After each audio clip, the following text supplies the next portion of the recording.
In this video, we're going to cover disc herniations and nerve compression and how that plays a role in understanding getting to the bottom of your neck pain. Now, keep in mind, this is just one topic in a multi-part video series, so please go back, watch all those videos so you can get the best understanding of how to get to the bottom of your neck pain once and for all.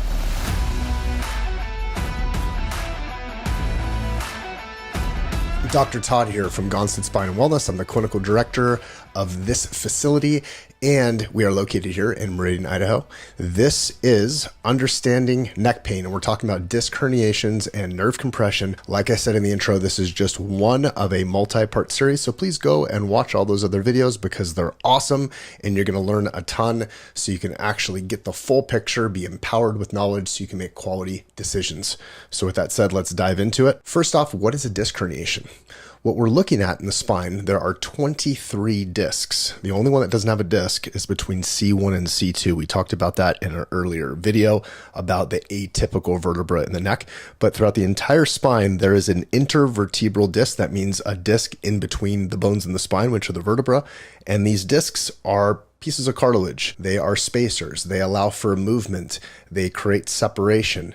There are curves you're supposed to have in different parts of the spine. Again, those topics are covered in the other videos, so please watch those so you can get a better understanding of how this fits in. Let's talk about the structure of the disc. In this diagram right here, what we're looking at is this back here is the back part of the spine. That's the spinous process, the part that you'll feel on the surface of your skin, that little knob that sticks out. And then we're looking at this bird's eye view. So we have a space right here, which is called the spinal canal, and that's where the spinal cord is.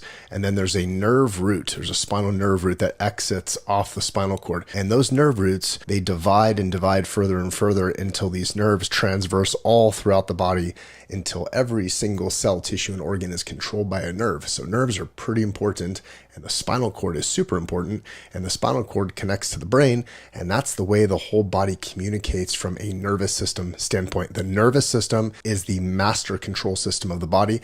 That's why us as chiropractors, we're so concerned with proper functioning of the nervous system, and we are simply looking at the mechanics and the function of the spine because the spine is the armor that protects these delicate structures. And then further down on the diagram, we have the disc. Notice the disc has two different colors in it. You have this center part, which is called the nucleus propulsus. That is almost like a pivotal ball bearing that's more in the central part of the disc. And then around that, you have what are called the annular fibers. And those are rings of collagen that surround that nucleus. When the disc is nice and functioning and working properly, all those annular fibers are intact. The nucleus is in the center, and that allows space between the bones and also allows things to pivot and move with normal function. That's when things are good. What can happen with trauma and different stresses in our life, the bones in the spine, they shift, they lose proper movement, proper mechanics. The curve can shift and deform, and you can have a loss of cervical curve or cervical kyphosis, or reverse cervical curve. That could be influenced by a thoracic hyperkyphosis. So the upper back can be hunchback, and that can affect the neck. All kinds of things from a posture and trauma standpoint can affect the individual segments of the spine. And when that individual segment is affected, the disc is also going to be affected because it is one of the main weight-bearing structures in between each vertebra. If you remember in one of the previous videos, we talked about the role of the facet joints. The facets are those posterior joints. Those joints are back here on the diagram, the facets. And they're about 20 to 40% of the load on each one of those facets. So let's just say it's 30. So you get about 30% of the load on each side. So that's 60, and then another 30 to 40% of the load on the disc. So it's essentially a tripod joint. It should be equally distributed through all three of those joints for the most part. And when things go haywire, like I said, with trauma and abnormal mechanics and shape of curve and whatnot, the disc can load asymmetrically. When it loads asymmetrically, it wears out the disc, and over time, the disc can break down, and you can have what's called a disc herniation, where that nucleus, that pivotal ball bearing in the center, it starts to migrate, it starts to shift. Those annular fibers, which are these concentric rings that are very strongly wound around that nucleus, those fibers can start to get what are called annular tears. And then the nucleus can push through there, and then that can turn into what's called a disc herniation. And then the disc can push out, and it can affect those delicate structures such as the spinal cord or spinal nerve roots. That's a bad situation to be in. So it's important to understand that disc herniations are a mechanical issue. There's a mechanical origin behind it. Now, why am I saying that? Because if something has a mechanical origin, then what's the solution have to be? That's right. It's a mechanical solution. So you have to fix movement. You have to fix alignment.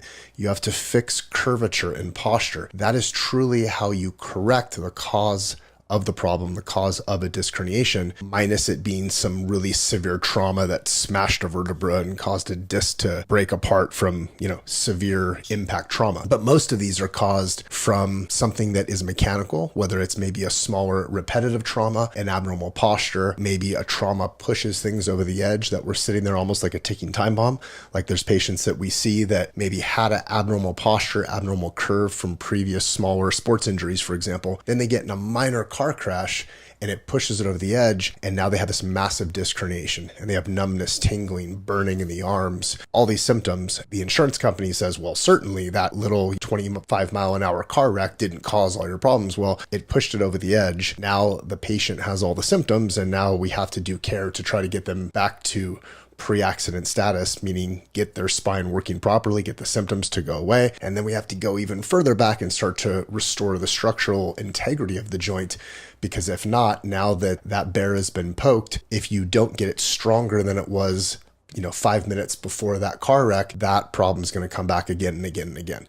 So that's some of the justification as far as how we take care of patients who are injured in car crashes, for example, which is a big part of what we do. But that's just one piece of the big picture. So let's continue. This diagram is a repeat of something that we showed when we went over the facet joints. And I like this diagram because it's just showing that with different types of positions and loads in these vertebrae, this is the body of the vertebra, the disc, body of the vertebra, and then this is the facet joint, and these are the spinous processes back here. You can see like axial compression pressing down on here is going to squish down on the disc, and in this case it's going to slightly distract the facet. You see over here like there's a forward shear movement that hurts the capsular ligament of the facet joint, but it also shears the disc. The disc is one of the weight-bearing structures, and it can be affected by abnormal loading. The symptoms of a disc herniation. This diagram shows a side view of the spine. So this is cut right in half. So you have bone, disc, bone, spinal cord down here. The nerve is coming out in between. And you can see down at this level, so that's 2, 3, 4, that's between C5 and C6, which is actually a very common level in the spine to have a disc herniation in the cervical spine. And you can see that the disc is now shows like some redness here because it's inflamed, and it's bulging backwards, and it's pushing into the spinal cord, pushing into that nerve root. You would see this on an MRI. On an MRI, you would see that little indentation into the space around the spinal cord. This would likely correlate with symptoms, meaning this person's going to have some numbness and tingling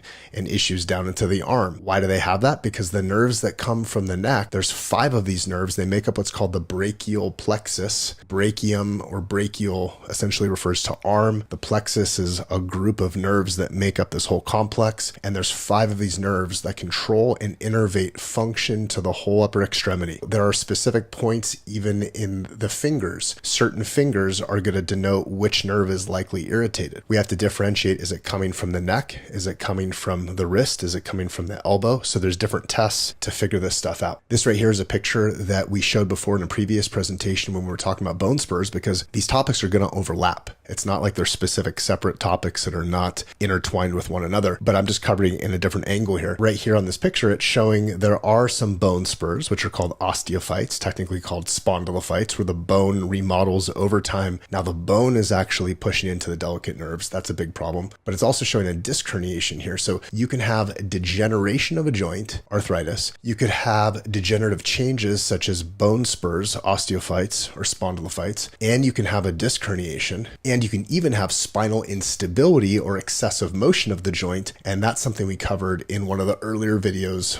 on understanding neck pain topics as well. So there's multiple different things that can be going on at one time. I know we're talking about disc herniations here, but I just wanted to mention that because in this diagram, you see a couple of different things. And ultimately, the outcomes of disc herniations, a lot of these, if they're not too severe, they will resolve on their own and they will respond pretty well to conservative care. Now, here's some of the red flags and things that you have to look for. If you have weakness is one of those things where if you can't close the hand, if you're dropping things, weakness is one of those symptoms that tells you the nerve is being compressed, aggravated in such a way that you may not get that function back if you wait too long. So weakness is a thing that I really like to track with all of our patients. We make sure that if they do have any level of weakness, we can measure this. For example, measuring grip strength on both sides or just getting feedback of daily tasks, activities of daily living, how those are impacted. Those are things that in a matter of a couple of weeks, if they're not improving and they're going downhill, we want to make sure we have an MRI so we can see how much compression there is to the nerve to figure out, is this a urgent case that needs to be sent off to a neurosurgeon to get the nerve to be decompressed so that this person's not looking at a permanent lifelong injury. We as chiropractors have to be extremely responsible in the sense that we have these patients that come into us, we have to properly diagnose them and then be a gatekeeper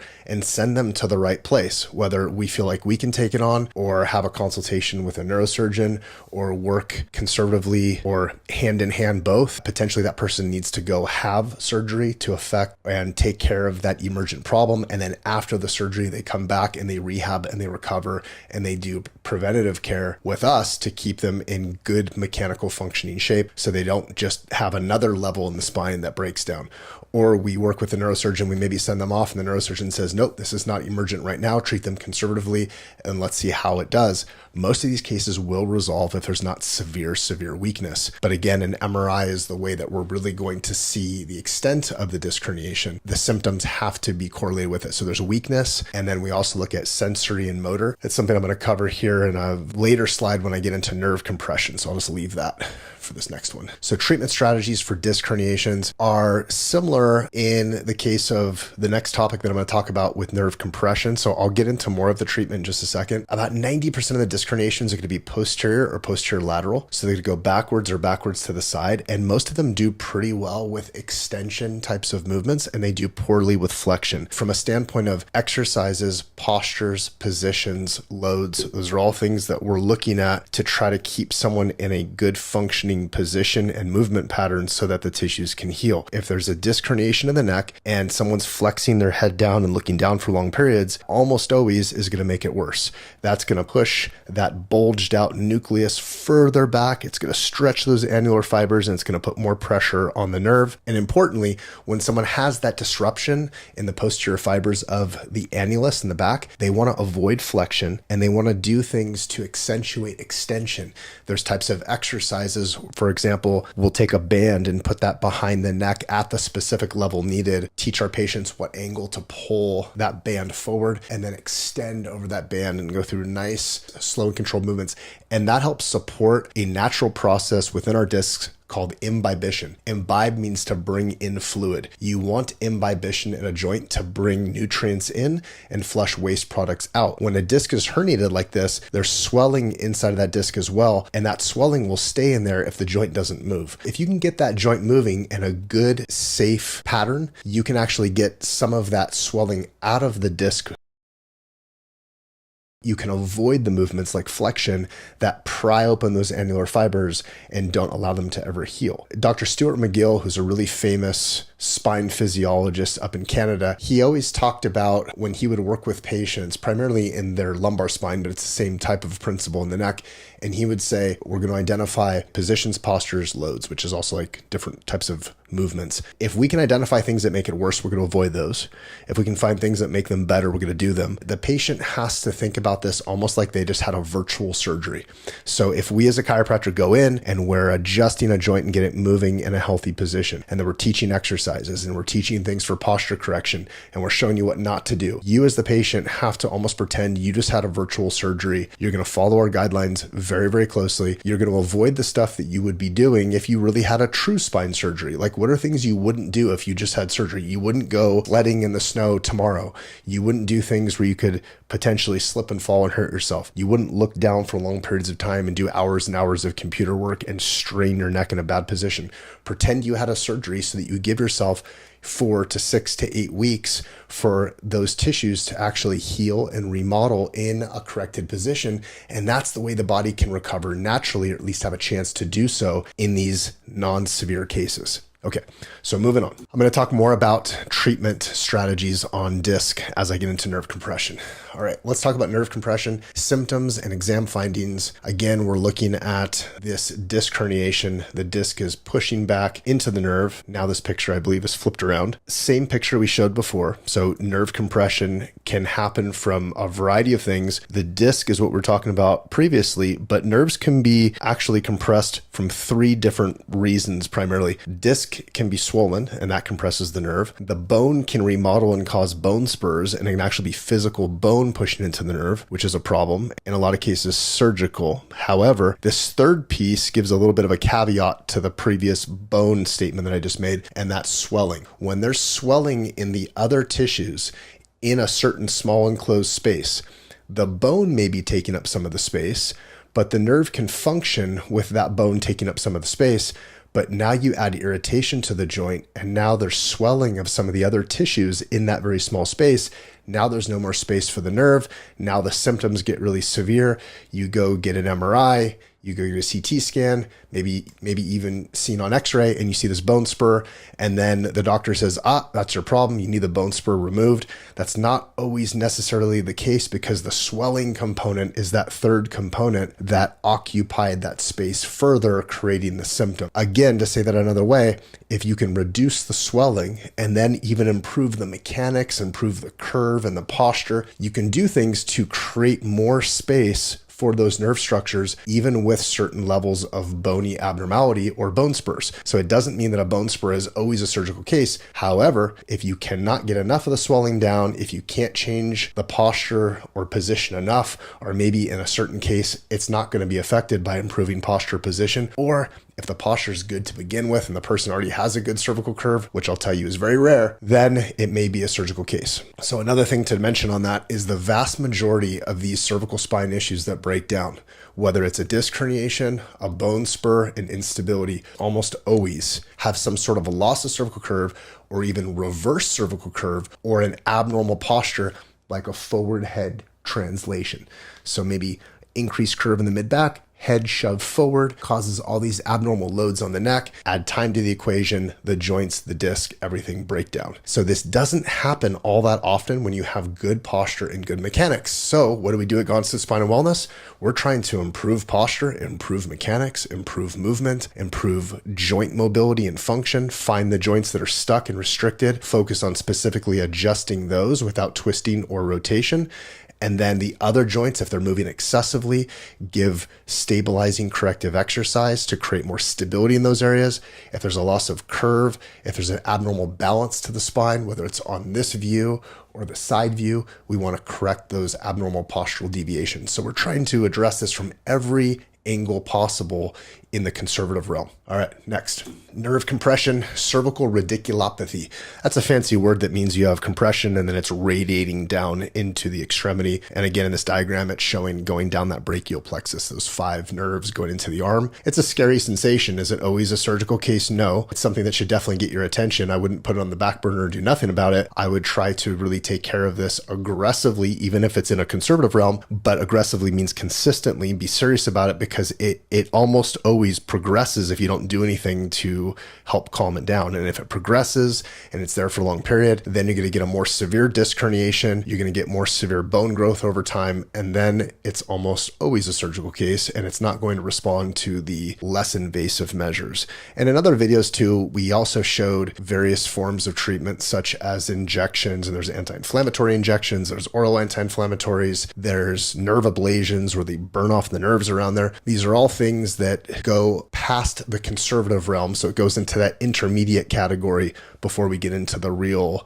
extreme measures, which is surgery. And so surgery is left for last, and the really good surgeons say, we want to try everything before surgery. However, the really good surgeons are also going to look at something and say, this is not going to change on its own, and it's going to likely need intervention. And they might say, try this other stuff first, see if it works. And if not, we're always here. Next up, when getting into the nerve compression aspect of this, these are nerve charts. This is showing how the vast majority of the human population is mapped out neurologically. And I'm saying vast majority because some people don't follow this to the T. Some people have different anatomy, their nerves transverse in their body slightly differently, but this is most people out there are going to follow these trends. And this is the way that we can diagnose and try to figure out which nerve is being affected. And then we can use imaging like X-ray, motion X-ray, stress X-ray, flexion extension X-rays to see if things are moving too much, if there's instability or if there's joints that are stuck or fixated, MRI to see soft tissue. So all of this stuff can be used together, but it really goes back to the exam findings is a very, very important piece to correlate, to paint the clinical picture, to know what's going on with the individual, know which level is involved. Okay, so C5, for example, C5 nerve, it talks about motor, reflex, and sensation. So motor is the deltoid. So we can test the strength of the deltoid and we can see, okay, is it symmetrical from side to side? Does it feel like that muscle's engaging, or is there a degree of muscle weakness? Because muscle weakness, motor control, motor means the signal from the nerve going out into, in this case, the muscle. And is that signal going outwards working properly? On the flip side of that, sensation or sensory is now the sensation of that area back to the brain. So we can test sensation. We use what's called a pinwheel, which is like a little prickly wheel, and we test different dermatomes or patches of skin that relate back to nerve function in the spine. These are mapped out and pretty consistent across most people, I should say. And then reflexes. You can go through and you can take a reflex hammer and you can tap on different tendons and you can see if the reflex exists. So like in the bicep or the brachioradialis or the tricep, all of these correlate to these nerves in different ways. I'm not going to go through all of these in detail, but you see there's a different diagram for each one. So we have C6 and it has motor, reflex, sensation, and then C7, and then even C8. And there's a C8 nerve. There's a slightly different nerve numbering in the cervical spine compared to the thoracic, the mid back, and the lower back. So even though in the neck there's 7 cervical vertebra, the nerves actually number up to 8. So it goes all up to C8 nerve. We're not going to go into all the details of that right now. It's not too important for the sake of this discussion. The most important thing is to understand that there's a sensory, there's a motor, and there's a reflex type of correlation that we try to make as the clinician. And then also pain is something too. Also, there's certain areas of pain that correlate back to this as well. Care options. The goal is to decompress the nerve. If it's a disc herniation, then we're going to do things like trying to decompress and see if we can take pressure off of that disc and see if that disc can heal. We're going to do things like extension and see if that helps get swelling down. We're going to see what motions cause more problems and try to avoid those. We're going to be specifically adjusting the joints that are stuck and restricted and doing exercises to create stability. Everything I just mentioned a few minutes ago, I'm repeating these themes so you can hear them a few times because this is the conservative approach that we take at Gonstead Spine Wellness here in our clinic. We're addressing it from a segment, posture, and movement aspect. All right, and then also there's a T1 nerve as well. Now that's going into the upper thoracic spine, but I know that little slide just came up. From a nerve compression standpoint, there's things like axial distraction. That's long axis traction. That's pulling up on the head. That can help momentarily decompress the disc. There's something called spinal decompression. It's something we have in our clinic as well. We have 2 forms of it. We have one where we can decompress and then add movement with it. It's a special device or machine we have called Protec. It's an upright decompression that we can add range of motion with. And then we also have a lay down unit where it does decompression, where it basically pulls and then lets off, and it has these special patterns of how it pulls and lets off and pulls and lets off. And the idea is that it's pumping that joint. What it's trying to do is create a negative pressure within the disc to pull that disc herniation back into the center, decrease pain, and take pressure off of the nerve. That's called spinal decompression. This is a more simplified version at home. You see she's holding a handle. She can pull this. There's also water bags you can fill up 15 to 20 pounds to offset the weight of the head. There's lay down units that you pump and they cause cause axial distraction. This is usually more of a symptom type of thing. If this is done alone without any of the other things that I had mentioned previously, it's very superficial in its treatment, but this might be needed just to get through that phase of the symptoms to give your body time to actually heal itself, because part of what we're trying to do is buy some time so that we can take pressure off of a nerve, we can make someone more comfortable, to give enough time for the body to do what it needs to do to heal itself. That's something else I'll mention here too on the disc herniation side of things, is that some disc herniations can actually resolve on post MRI, where you'll see a bulge and then you'll take an MRI later and you'll see less of a bulge. And part of that is because that disc herniation moves back into the center of the disc if you can create a negative pressure and go through some of these techniques. But in other cases, there's a cell in our body called a macrophage, and a macrophage is a cell that is sent out from our immune system to eat up damaged tissue. Like if we had an injury, we had a trauma, and we had dead and dying damaged tissue, macrophages come and they eat it up so our body can repair, essentially move on from that injury, mend the wound. Macrophages will actually go to the site of a disc herniation as well, and if you can allow enough time and there's not harmful nerve compression taking place in the meantime, causing potentially irreversible damage, those macrophages can eat up parts of the disc. Post MRI, you can see a pretty dramatic change on pre and post. So that's one of the mechanisms of how the body heals itself with disc herniations. Okay, and then next here, the Y strap. Now, we don't use the Y strap.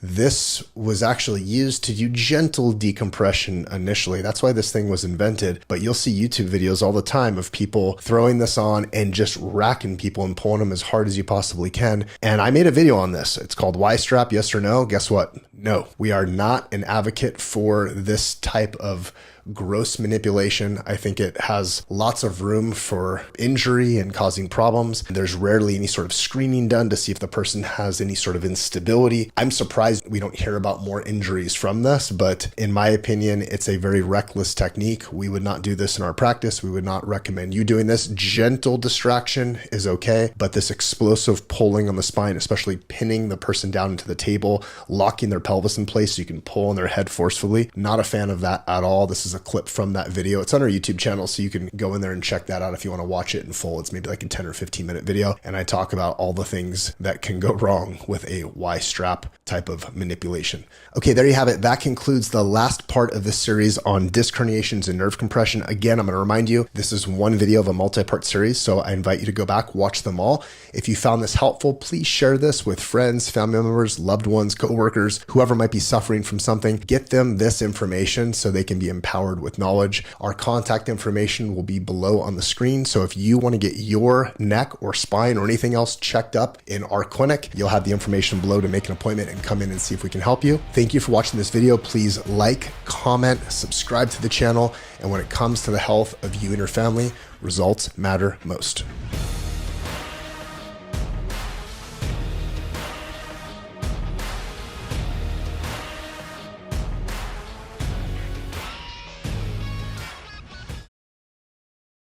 Video presentation by Meridian Gonstead Spine and Wellness of Meridian, Idaho. Our practice is dedicated to people suffering from neck pain, low back pain, tension headaches, migraine headaches, herniated discs, and leg pain such as sciatic. We have treatment protocols for musculoskeletal aches and pains, joint pain and dysfunction, and whiplash injury. Gonstead Spine Wellness offers a distinctive chiropractic experience. It is the only office in Idaho with digital motion X-ray technology, and this advanced imaging tool, combined with the Gonstead spinal analysis and necessary radiographs, enables precise identification of spinal issues. We provide safe and effective Gonstead adjustments, corrective care through chiropractic biophysics to enhance and sustain proper posture, and a 12-week transformation program. This program includes access to a comprehensive video exercise library for ongoing home support, ensuring long-term health and wellness. Call us at 208-888-6077, where results matter most.